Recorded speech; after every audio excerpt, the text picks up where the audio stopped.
بسم اللہ الرحمن الرحیم۔ شروع اللہ کے نام سے جو بہت مہربان اور نہایت رحم کرنے والے ہیں۔ شان انفو چینل کے تمام ناظرین و سامعین السلام علیکم۔ ناظرین محترم، آج ہم آپ کو بتائیں گے کہ قرآن مجید کس طرح انسان کے مرنے کے بعد اس کے کام آتا ہے اور کس طرح قرآن مجید عذاب دینے والے فرشتوں سے لڑائی کرتا ہے اور ان کو واپس بھیج دیتا ہے، اور جو شخص باقاعدگی سے قرآن پاک کی تلاوت کرتا ہے اور اس سے محبت کرتا ہے تو قرآن پاک کس طرح قبر میں اور میدان حشر میں اس کے کام آتا ہے۔ خالق کائنات اللہ رب العزت نے ہر جاندار کے لیے موت کا وقت اور جگہ متعین کر دی ہے، اور موت ایسی شے ہے جس سے کوئی بچ نہیں سکتا۔ موت بندوں کو ہلاک کرنے والی، بچوں کو یتیم کرنے والی، عورت کو بیوہ کر دینے والی، دنیاوی ظاہری سہاروں کو ختم کر دینے والی، دلوں کو تھرانے والی، آنکھوں کو رلانے والی، بستیوں کو اجاڑنے والی، جماعتوں کو منتشر کر دینے والی، لذتوں کو ختم کر دینے والی، امیدوں پر پانی پھیرنے والی، ظالموں کو جہنم کی وادیوں میں دھنسانے والی، متقیوں کو جنت کے بالا خانوں تک پہنچانے والی شے ہے۔ موت نہ چھوٹوں پر شفقت کرتی ہے نہ بڑوں کی تعظیم کرتی ہے۔ جب کسی کے مرنے کا وقت آتا ہے تو ادھر موت کا جھٹکا لگتا ہے تو دوسری طرف غسل دیا جاتا ہے۔ جب بھی حکم خداوندی ہوتا ہے تو تمام دنیا کی رکاوٹیں دور ہو جاتی ہیں۔ موت نہ نیک صالح لوگوں پر رحم کرتی ہے نہ ظالموں کو بخشتی ہے۔ اللہ پاک نے قرآن میں واضح اعلان فرما دیا ہے، موت پر انسان کے اعمال کا رجسٹر بند کر دیا جاتا ہے۔ موت پر توبہ کا دروازہ بند اور جزا و سزا کا وقت شروع ہو جاتا ہے۔ حضور صلی اللہ علیہ وآلہ وسلم نے ارشاد فرمایا، اللہ تعالیٰ بندے کی توبہ قبول فرماتا ہے یہاں تک کہ اس کا آخری وقت آ جائے۔ اللہ تعالیٰ نے اپنے پاک کلام کی متعدد آیات میں موت اور اس کی حقیقت کو بیان کیا ہے۔ ان میں سے چند آیات پیش خدمت ہیں۔ ہر جاندار کو موت کا مزہ چکھنا ہے اور تم سب کو تمہارے اعمال کا پورا پورا بدلہ قیامت کے دن ملے گا۔ پھر جس کو دوزخ سے بچا لیا گیا اور جنت میں داخل کر دیا گیا وہ صحیح معنوں میں کامیاب ہو گیا، اور یہ دنیاوی زندگی تو جنت کے مقابلے میں دھوکے کے سامان کے سوا کچھ بھی نہیں ہے۔ ناظرین محترم، اللہ کے پسندیدہ لوگ، اللہ کے پیارے بندے اٹھتے بیٹھتے سوتے جاگتے اللہ کے ذکر اور قرآن مجید کی تلاوت سے اپنی زبانوں کو تر رکھتے ہیں۔ اللہ تعالیٰ کے ہاں ان کے اعمال کا بڑا اجر عظیم ہے۔ جب بھی کسی انسان پر اللہ کے حکم سے موت کا وقت آتا ہے تو قرآن پاک اس کی قبر کے عذاب سے اس کی حفاظت کرتا ہے۔ یہ قرآن پاک غسل کے دوران اس کے سینے میں چھپ جاتا ہے۔ جب میت کو قبرستان لے جایا جاتا ہے تو قرآن ساتھ جاتا ہے۔ جب نماز جنازہ پڑھتے ہوئے بھی قرآن پاک ساتھ ہوتا ہے۔ جب قبر میں اتارتے ہیں تو قرآن پاک ساتھ ہوتا ہے، اور جب میت کو قبر کے اندر اتار کر اس کے اوپر تخت رکھا جاتا ہے اور مٹی ڈالنے لگتے ہیں تو قرآن پاک اس کے سینے سے نکل کر اس کے سراہنے کھڑا ہو جاتا ہے۔ منکر نکیر قبر کے اندر حساب کتاب لینے کے لیے آتے ہیں تو قرآن پاک کہتا ہے، خبردار حساب نہ لینا، اس کے ساتھ میں آیا ہوں۔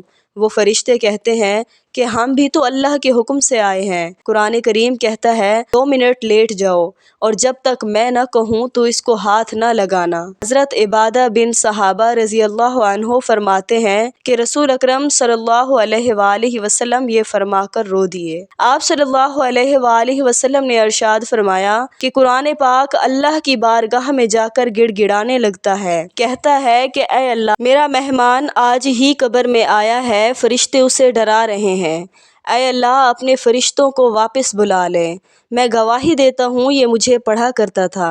اللہ تعالیٰ فرماتے ہیں، ٹھیک ہے۔ ناظرین محترم، جب قرآن پاک قبر میں واپس آتا ہے تو میت سکون سے لیٹی ہوتی ہے، فرشتوں کو دیکھتا ہے تو وہاں کوئی بھی نہیں ہوتا۔ قرآن پاک میت کو آواز دیتا ہے اور کہتا ہے کہ میں تجھ سے تھوڑی دیر جدا ہوا، مجھے صحیح صحیح بتا، تجھے کسی نے ستایا تو نہیں؟ کوئی کیڑا تو نہیں آیا، بچھو یا سانپ تو نہیں آیا، تو دوستی میرے ساتھ لگا کر آیا ہے، تجھے کوئی نہیں ستائے گا۔ پھر قرآن میت سے کہتا ہے میں تجھ سے دور جا رہا ہوں، ملاقات کے لیے روزانہ آتا رہوں گا۔ پھر کہتا ہے ذرا آنکھیں کھول، آسمان کی طرف دیکھ، قبر کی چھت کی طرف دیکھ۔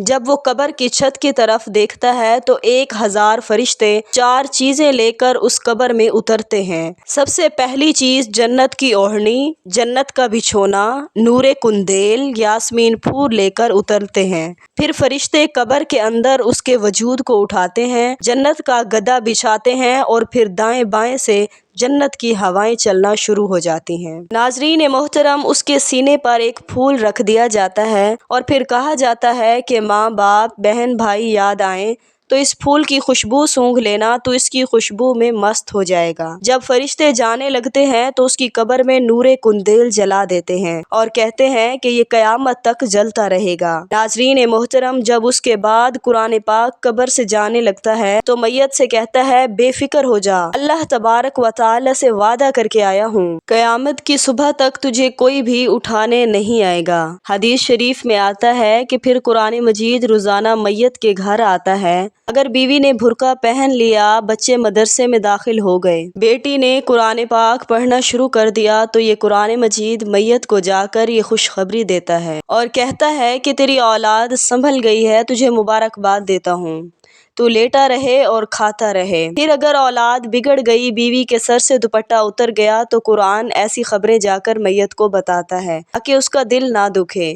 صحابہ کرام رضی اللہ تعالی عنہم فرمانے لگے یا رسول اللہ صلی اللہ علیہ وآلہ وسلم پھر کیا ہوتا ہے؟ تو آپ صلی اللہ علیہ وآلہ وسلم نے فرمایا گھر کی بے برکتی کو دیکھ کر قرآن پاک اپنے پڑھنے والوں کے لیے روزانہ دعا کرتا ہے۔ اولاد بے وفا، مال بے وفا، کاروبار بے وفا، خاندان بے وفا، اور اے لوگو تمہیں کس نے کہا کہ اللہ تعالیٰ کا قرآن بے وفا ہے؟ ناظرین محترم، رسول صلی اللہ علیہ وآلہ وسلم معراج شریف پر تشریف لے گئے۔ آپ صلی اللہ علیہ وآلہ وسلم فرمانے لگے جب جبرائیل علیہ السلام مجھے بیت المعمور کے پاس لے گئے تو وہاں میں نے ایک بزرگ کو بیٹھے ہوئے دیکھا، گھنی داڑھی والے تھے اور یوں جھوم رہے تھے جیسے چھوٹے بچے قرآن پاک پڑھتے ہوئے دائیں بائیں جھومتے ہیں۔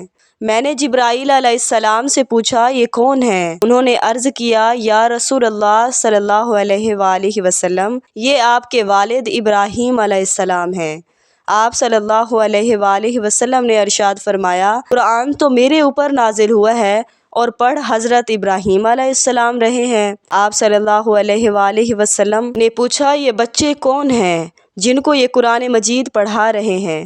فرمایا نبیوں کی اولادیں، حضرت یوسف علیہ السلام کی کل اولادیں اور حضرت نوح علیہ السلام کی اولادیں ہیں۔ حضرت جبرائیل علیہ السلام فرمانے لگے جب بچہ قرآن مجید پڑھنے گیا 10 پارے ختم ہو گئے، پڑھتے پڑھتے اگر وہ فوت ہو گیا تو اس کا باپ کہتا ہے کہ کاش قرآن کا حافظ بن جاتا، تو اے محمد صلی اللہ علیہ وآلہ وسلم اس دنیا میں جا کر اس کے باپ کو مبارکباد دے دیں، کیونکہ دنیا میں جو بچہ قرآن مجید ادھورا چھوڑ کر آیا 7ویں آسمان پر انہیں حضرت ابراہیم علیہ السلام قرآن کا حافظ بنا رہے ہیں۔ ناظرین محترم، قیامت کے دن تمام جہانوں کا مالک اعلان کرے گا کہاں ہیں وہ لوگ قرآن والے؟ فرشتوں کو اعلان ہوگا میرے پیارے فرشتوں جاؤ قرآن والوں کو تلاش کر کے لاؤ۔ پروردگار کے حکم سے فرشتے قلم اٹھائیں گے، فرشتے مڑ کر دیکھیں گے تو اللہ تبارک و تعالی ارشاد فرمائیں گے کہ کیا ہوا؟ تو فرشتے کہیں گے یا اللہ پاک قرآن والوں کو تلاش کر کے لائیں، ان کی نشانی کیا ہے؟ اے اللہ ان کو کون سا حصہ نور کی طرح چمک رہا ہے؟ ان کا چہرہ چمک رہا ہے یا پاؤں چمک رہے ہیں؟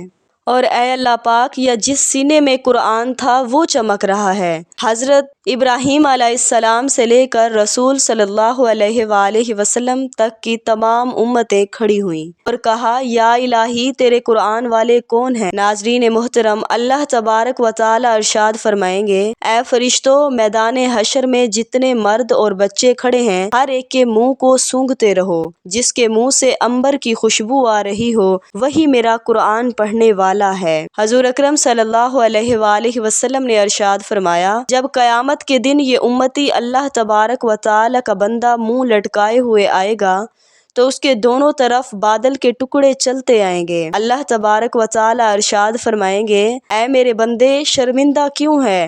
پھر جب یہ بندہ سر اٹھا کر دیکھے گا اور ان بادلوں کے ٹکڑوں سے نور برسنے لگے گا، جب جھم جھم اس کے چہرے پر گرے گا تو اس کی پریشانی ختم ہو جائے گی اور دل کا غم ختم ہو جائے گا۔ وہ بندہ اللہ تبارک و تعالی سے عرض کرے گا کہ یا اللہ یہ کیا معاملہ ہے؟ اللہ تعالیٰ ارشاد فرمائیں گے، ایک طرف سورۃ البقرہ ہے اور دوسری طرف سورۃ آل عمران ہے۔ یاد کر رمضان المبارک میں تو نے مجھے ختم کیا تھا، تو نے ایک مرتبہ ان کی تلاوت کی، انہوں نے وعدہ کر لیا تھا کہ جب قیامت کے دن کوئی سایہ نہیں ہوگا تو ہم سایہ کریں گے، میرے سر کے اوپر آ جائیں گے۔ بھلا جس کے سر پر قرآن کا سایہ ہو تو خدا کیسے انہیں جہنم میں ڈال سکتا ہے؟ اور روایت میں آتا ہے کہ رسول صلی اللہ علیہ وآلہ وسلم نے ارشاد فرمایا، اے لوگو رات کے وقت عشاء کے بعد سورہ ملک پڑھ لیا کرو۔ فرمایا جیسے ہی میت قبر کے اندر جاتی ہے تو یہ اسے دو پروں کے اندر لپیٹ دیتی ہے،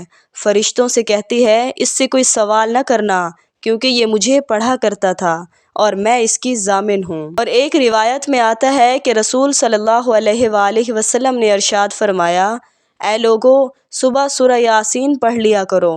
جو شخص صبح سورہ یاسین سے اپنے دن کا آغاز کرے گا اس کو موت تو آئے گی لیکن اس کے رزق میں کبھی بھی کمی نہیں آئے گی۔ رسول صلی اللہ علیہ وآلہ وسلم نے ارشاد فرمایا، جو مغرب کے بعد سورہ واقعہ پڑھے گا اس کو موت تو آئے گی لیکن اس کے گھر میں کبھی بھی رزق کی کمی نہیں آئے گی۔ حدیث شریف میں ہے کہ ہر چیز کا ایک دل ہوتا ہے، قرآن پاک کا دل سورۃ یاسین ہے، بس اسے مردوں پر پڑھا کرو۔